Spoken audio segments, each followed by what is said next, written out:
Bem, em continuação ao vídeo anterior, nós vimos que a Escola de Frankfurt foi uma escola de análise, pensamento filosófico e sociológico que surgiu na cidade de Frankfurt, situada na Alemanha.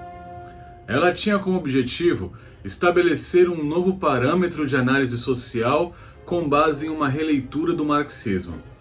E de acordo com a Escola de Frankfurt, todos os defeitos da humanidade começam com a família. Eu explico melhor a minha afirmação. Eles julgavam que a teoria crítica tinha como objetivo uma mudança profunda na sociedade. Porém, eles perceberam que o papel educacional da família, como ensaio da vida em sociedade e como preparo da criança para a civilidade, era um grande empecilho para a mudança social que eles tanto desejavam. O que, na minha opinião, é um grande equívoco de uma leitura histórica das civilizações e de como os valores passados de geração em geração serviram como um norte durante toda a história da evolução da sociedade. A família é a primeira e primordial entidade moral que encontramos em nossas vidas. É a família que nos prepara e nos programa para performar e atingir sucesso dentro de um modelo social e cultural. E para esses pensadores de Frankfurt, tal entidade familiar cria seus filhos de uma maneira autoritária, a qual, na visão deles, gera adultos submissos, obedientes e dependentes. Em outras palavras, era justamente contra esse modelo que produzia esse determinado resultado que eles gostariam de atuar. De acordo com Theodor Adorno, não é qualquer forma de autoridade exercida sobre a criança que deve ser aceita, tampouco se a finalidade do seu exercício se limitar à adaptação à sociedade tal como ela é. Essa linha de raciocínio frankfurtiana sobre o papel educativo da família vai contra um posicionamento que eu particularmente considero acertado de um dos pensadores mais interessantes e relevantes da atualidade, o psicólogo canadense Jordan Peterson, que fala: os pais devem agir como representantes do mundo real, de maneira compassiva e cuidadosa, mas ainda assim representantes daquilo que a criança terá de enfrentar. Afinal de contas, você mais do que ninguém ama seus filhos. Se as ações deles fazem com que você deixe de gostar deles, pense qual será o efeito delas em outras pessoas que se importarão muito menos com elas do que você. Para os cristãos, assim como eu, fica um ensinamento claro. A primeira Bíblia que nossos filhos lerão será o nosso próprio comportamento, nossas próprias escolhas e atitudes. Pode ser que eles decidam um dia não seguir mais esse exemplo, mas fica muito fácil eles permanecerem no caminho correto se o exemplo positivo vier de dentro da casa. Nada inspira e ensina mais alguém em desenvolvimento do que um bom exemplo. E a responsabilidade de transmitir bons valores para a próxima geração é da atual. E a pergunta que fica é: quem tem influenciado e inspirado seus filhos e a atual geração? Então observamos que o incansável desejo dos progressistas atuais na desconstrução da família tradicional, na demonização da necessidade da figura paterna masculina, se embasa justamente nas ideias dos pensadores de Frankfurt, que tinham um claro viés marxista. E qual o reflexo e o fruto dessa desconstrução da figura familiar na sociedade de hoje? Vamos ver.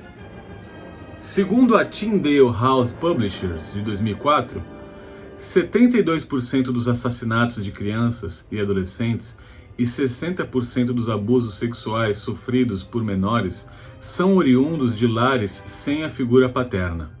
Em uma pesquisa da Duke University, de 2008, foi identificado que 70% dos jovens americanos que fogem de casa, 70% dos delinquentes juvenis e 70% dos assassinatos de crianças e adolescentes são oriundos de lares sem a figura paterna. Em pesquisa realizada pelo jornalista texano Bobby Ray Sanders, ficou demonstrado que jovens americanos oriundos de lares sem a figura paterna são 63% dos que se suicidam, 70% das adolescentes que engravidam, 71% dos dependentes químicos, 80% dos presidiários, 90% dos sem-teto. Bem, me parece que a desconstrução da família é parte determinante de tudo isso, não é mesmo? Talvez nessa hora seja o momento do vídeo em que as feministas que lutam pela desconstrução masculina venham até mim e questionem: você está pondo a responsabilidade de todos esses números sobre as mães solteiras, que frequentemente são colocadas nesse papel de maneira involuntária? A minha resposta é clara e categórica: não. Pelo contrário, a culpa disso é justamente dos homens, que frequentemente aceitam tal narrativa de desconstrução e deformação masculina. A culpa é justamente dos homens, que muitas vezes não arcam com a responsabilidade que a masculinidade nos confere. São eternos irresponsáveis que fogem dos seus deveres. Tanto é verdade que a ausência paterna gera danos ao desenvolvimento da criança, que recentes decisões judiciais reconhecem o dever de indenização por parte dos pais ausentes, mesmo que estes paguem em dia a pensão alimentícia, o chamado abandono afetivo. Logo, se a ausência afetiva do pai gera direito de indenização para o filho, a justiça nos mostra que há um entendimento pacífico de que a ausência masculina e paterna gera danos permanentes ao desenvolvimento da criança. Caso contrário, não precisaria de indenização. A degeneração familiar é o palco onde o caos se desenvolve. Famílias disfuncionais geram uma sociedade cheia de crimes, drogas, rebeldia e corrupção. Ainda sobre família, Marx diz: sobre quais fundamentos se assenta a família atual, a família burguesa?